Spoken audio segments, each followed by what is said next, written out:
পুরাকালে কালব নামে এক মহান মুনি নর্মদা তীরে বাস করতেন। আজ আমরা বলছি একাদশী ব্রত মাহাত্ম্য, ভদ্রশীলের কাহিনী। হরে কৃষ্ণা, রাধে রাধে আমার প্রিয় ভক্ত বন্ধুরা, আশা করি আপনারা সবাই ভালো আছেন। আমাদের চ্যানেলের প্রত্যেকটি বন্ধুদেরকে আমার অনেক অনেক ভালোবাসা। আর এখনো যারা আমাদের চ্যানেলটিকে সাবস্ক্রাইব করেননি তাদেরকে আমার অনুরোধ, অবশ্যই চ্যানেলটিকে সাবস্ক্রাইব করে নেবেন। পুরাকালে গালব নামে এক মহান মুনি নর্মদা নদীর তীরে বাস করতেন। তার ভদ্রশীল নামে এক বিষ্ণু ভক্ত পুত্র ছিল। সে ছোটবেলা থেকেই বিষ্ণু মূর্তি বানিয়ে পূজা করত। বালক হয়েও লোককে বিষ্ণু পূজার উপদেশ ও একাদশী পালন করতে নির্দেশ দিত, নিজেও পালন করত। পিতা একদিন জিজ্ঞাসা করেন, আচ্ছা ভদ্রশীল, তুমি অতি ভাগ্যবান। তুমি বলো তো, রোজ শ্রীহরির পূজা করা, একাদশী তিথি পালন করা, এরূপ ভক্তি কিভাবে তোমার উদয় হলো? উত্তরে ভদ্রশীল বলতে লাগলো, বাবা, আমি পূর্বজন্মের কথা ভুলিনি। আগের জন্মে জমপুরীতে গিয়েছিলাম, যেখানে যমরাজ আমাকে এই বিষয়ে উপদেশ করেছিলেন। পিতা অত্যন্ত বিস্মিত হয়ে ভাবলেন, ভদ্রশীল, তুমি পূর্বে কে ছিলে? যমরাজ তোমাকে কি বলেছিল? সব কিছু আমাকে বলো। ভদ্রশীল বলল, বাবা, আমি পূর্বে চন্দ্রবংশের এক রাজা ছিলাম। তখন আমার নাম ছিল ধর্মকীর্তি। ভগবান দত্তাত্রেয় আমার গুরু ছিলেন। ৯,০০০ বছর আমি এই পৃথিবীতে শাসন করেছিলাম, বহু ধর্ম কর্ম করেছিলাম। পরে যখন আমার অনেক ধন সম্পদ হলো, তখন আমি পাগলের মতো অধর্ম করতে লাগলাম। কতগুলি পাষণ্ড ব্যক্তির সঙ্গে আলাপ করতাম, আর কেবল কথা আলাপের ফলে আমার বহুদিনের অর্জিত পুণ্য নষ্ট হয়ে গেল। আমিও পাষণ্ডী হয়ে গেলাম। তাদের কুযুক্তি নিয়ে যাগযজ্ঞ আদি পুণ্যকর্ম বাদ দিলাম। ফলে আমার সব প্রজারাও অধর্ম করতে লাগলো। প্রজাদের প্রত্যেকের অধর্মের ৬ ভাগের ১ ভাগ রাজাকেই গ্রহণ করতে হয়। তারপর একদিন আমি সৈন্যদের সঙ্গে বনে মৃগয়া করতে গেলাম। বহু পশু বধ করলাম। তারপর আমি ক্ষুধা তৃষ্ণায় কাতর ও ক্লান্ত হয়ে রেবা নদীর তীরে গেলাম। প্রখর রোদে তপ্ত হয়ে নদীতে স্নান করলাম। কিন্তু তারপর আমার কোনো সেনাকে দেখতে না পেয়ে চিন্তিত ও অতিশয় ক্ষুধার্ত হলাম। অন্ধকার হয়ে গেল, আমি পথ ঠিক করতে পারলাম না। তারপর এক জায়গায় গিয়ে কয়েকজন তীর্থবাসীকে দেখলাম। জানলাম তারা একাদশী ব্রত করছে। তারা সারা দিন কিচ্ছু খায়নি, জলপান পর্যন্তও করেনি। আমি তাদের সঙ্গে পড়ে রাত্রি জাগরণ করলাম। কিন্তু ক্লান্ত, ক্ষুধা, পিপাসায় কাতর হয়ে রাত্রি জাগরণের পর আমার মৃত্যু হলো। তখন দেখলাম বড় বড় দাঁত বিশিষ্ট 2 ভয়ঙ্কর যমদূত এসে আমাকে দড়ি দিয়ে বাঁধল, আর ক্লেশময় পথ দিয়ে আমাকে টেনে নিয়ে চলল। তারপর জমপুরীতে পৌঁছালাম। যমরাজও দেখতে তখন ভয়ঙ্কর। যমরাজ চিত্রগুপ্তকে ডেকে আমাকে দেখিয়ে বললেন, পণ্ডিত, এই ব্যক্তির যেরূপ শিক্ষাবিধান তুমি তা বলো। চিত্রগুপ্ত কিছুক্ষণ বিচার করে ধর্মরাজ যমকে বললেন, হে ধর্মপাল, এই ব্যক্তি পাপকর্মেই রত ছিল সত্য, কিন্তু তবুও একাদশীর উপবাসের জন্য সমস্ত পাপ থেকে মুক্ত হয়েছে, তীর্থবাস ও রাত্রি জাগরণও করেছে, তাই ওর সব পাপ নষ্ট হয়েছে। চিত্রগুপ্ত এই কথা বললে যমরাজ খুব চমকে উঠলেন। তিনি ভয়ে কাঁপতে কাঁপতে ভূমিতে দণ্ডবৎ প্রণাম জানিয়ে আমাকে পূজা করতে লাগলেন। তারপর তার দূতদের আহ্বান করে বলতে লাগলেন, হে দূতগণ, তোমরা ভালো করে আমার কথা শোনো। তোমাদের মঙ্গলজনক কথা আমি বলছি। যেসব মানুষ ধর্মরত, তোমরা তাদেরকে এখানে আনবে না। যারা শ্রীহরির ভক্ত, পবিত্র একাদশী ব্রত পরায়ণ, জিতেন্দ্রীয় এবং যাদের মুখে সর্বদা হে নারায়ণ, হে গোবিন্দ, হে কৃষ্ণ, হে হরি উচ্চারিত হয়, যারা সকল লোকের হিতকারী ও শান্তিপ্রিয়, তাদেরকে তোমরা দূর থেকেই পরিত্যাগ করবে, কারণ সেই সব ব্যক্তিকে আমার শিক্ষা দেবার অধিকার নেই। যারা সর্বদা হরি নামে আসক্ত, সর্বদা হরিকথা শ্রবণে আগ্রহী, যারা পাষণ্ডগণের সঙ্গ করে না, ভক্তদের শ্রদ্ধা করে, সাধু সেবা, অতিথি সেবা পরায়ণ, তাদেরকে পরিত্যাগ করবে।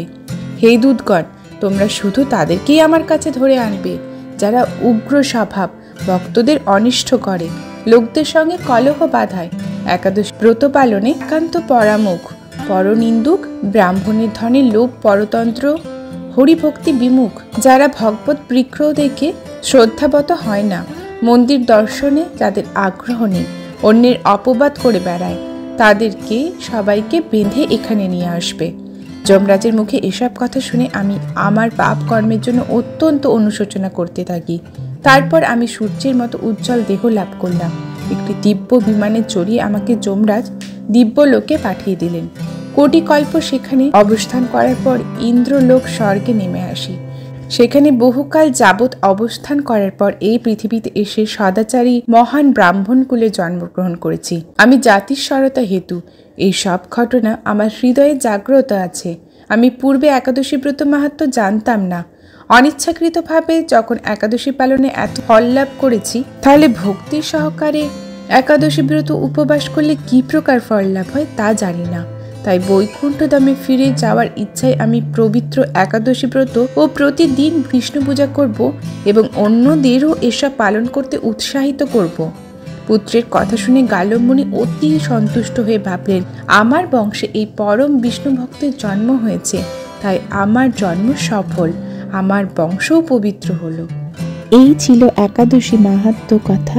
এর সাথে আমরা আলোচনা করব কামিকা একাদশীর ব্রত কথা। কামিকা একাদশীর মাহাত্ম্য।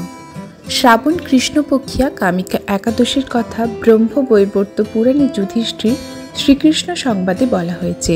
যুধিষ্ঠির মহারাজ শ্রীকৃষ্ণকে বলেন, হে গোবিন্দ, হে বাসুদেব, শ্রাবণ মাসে কৃষ্ণপক্ষের একাদশীর নাম এবং মাহাত্ম্য সবিস্তারে আমার কাছে বর্ণনা করুন। শুনতে আমি অত্যন্ত কৌতূহলী।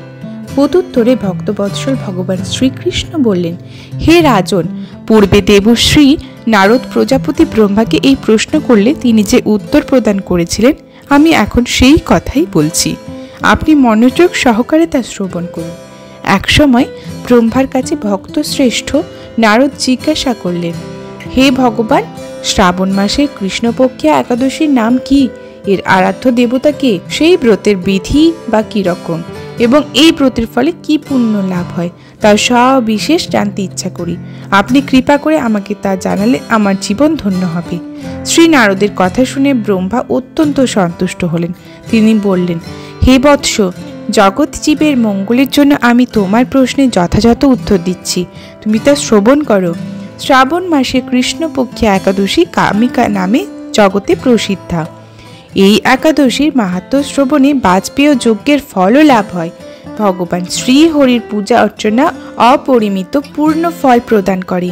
গঙ্গা, গোদাবরী, কাশী, নৈমিষারণ্য, পুষ্কর ইত্যাদি তীর্থ দর্শনের সমস্ত ফল একমাত্র কৃষ্ণ পূজার মাধ্যমে কোটি গুণ লাভ করা হয়। সাগর ও অরণ্য যুক্ত পৃথিবী দানের ফল, দুগ্ধবতী গাভী দানের ফল অনায়াসেই এই ব্রত পালনে লাভ হয়। যারা পাপ পূর্ণ সাগরে নিমগ্ন, এই ব্রতই তাদের উদ্ধারের একমাত্র সহজ উপায়। এইরকম পবিত্র পাপনাশক শ্রেষ্ঠ ব্রত আর জগতে নেই। শ্রীহরি স্বয়ং এই মাহাত্ম্য কীর্তন করেছেন। রাত্রি জাগরণ করে যারা এই ব্রত পালন করে তারা কখনো দুঃখ দুর্দশাগ্রস্ত হন না। এই ব্রত পালনকারী কখনো নিম্নজনী প্রাপ্ত হন না। কেশব প্রিয়া তুলসী পত্রে যিনি শ্রীহরির পূজা করেন, পদ্ম পাতায় জলের মতো তিনি পাপে নির্লিপ্ত থাকেন। তুলসী পত্র দিয়ে বিষ্ণু পূজায় ভগবান যেমন সন্তুষ্ট হন, মণিমুক্তাদি মূল্যবান রত্ন মাধ্যমেও তেমন প্রীত হন না। যিনি কেশবকে তুলসী মঞ্জরি দিয়ে পূজা করেন, তার জন্মার্জিত সমস্ত পাপ ক্ষয় হয়ে যায়। এই প্রসঙ্গে ব্রহ্মা বললেন, হে নারদ, যিনি তুলসীকে প্রত্যহ দর্শন করেন তার সকল পাপরাশি বিদূরিত হয়ে যায়। যিনি তাকে স্পর্শ করেন তার পাপ মলিন দেহ পবিত্র হয়। তাকে প্রণাম করলে সমস্ত রোগ দূর হয়। তাকে জল সিঞ্চন করলেও যমও তার কাছে আসতে ভয় পান। শ্রীহরির চরণে তুলসী অর্পিত হলে ভগবত ভক্তি লাভ হয়। তাই হে কৃষ্ণ ভক্তি প্রদায়িনী, তোমায় প্রণাম করি। যে ব্যক্তি হরিবাসরে ভগবানের সামনে দীপদান করেন, চিত্রগুপ্তও তার পুণ্যের সংখ্যা হিসাব করতে পারে না। তার পিতৃপুরুষেরাও পরম তৃপ্তি লাভ করেন। শ্রীকৃষ্ণ বলেন, হে রাজন, আমি আপনার কাছে সর্বপাপহারিণী কামিকা একাদশীর মাহাত্ম্য বর্ণনা করলাম। অতএব যিনি ব্রহ্ম হত্যা, ভ্রূণ হত্যা, পাপ বিনাশিনী মহাপুণ্য ফলদায়ী এই ব্রত পালন করবেন, এই মাহাত্ম্য শ্রদ্ধা সহকারে পাঠ অথবা শ্রবণ করবেন, তিনি সর্বপাপ থেকে মুক্ত হয়ে বিষ্ণু লোকে গমন করবে। আশা করি আজকের ভিডিও আপনাদের ভালো লাগলে আমাদের চ্যানেলটিকে অবশ্যই সাবস্ক্রাইব করবেন এবং লাইক, কমেন্ট, শেয়ার করতে কিন্তু ভুলবেন না। আর অবশ্যই বেল আইকন প্রেস করবেন যাতে আমাদের চ্যানেলের সমস্ত নোটিফিকেশন আপনাদের কাছে সবার আগে পৌঁছায়। হরে কৃষ্ণ, রাধে রাধে।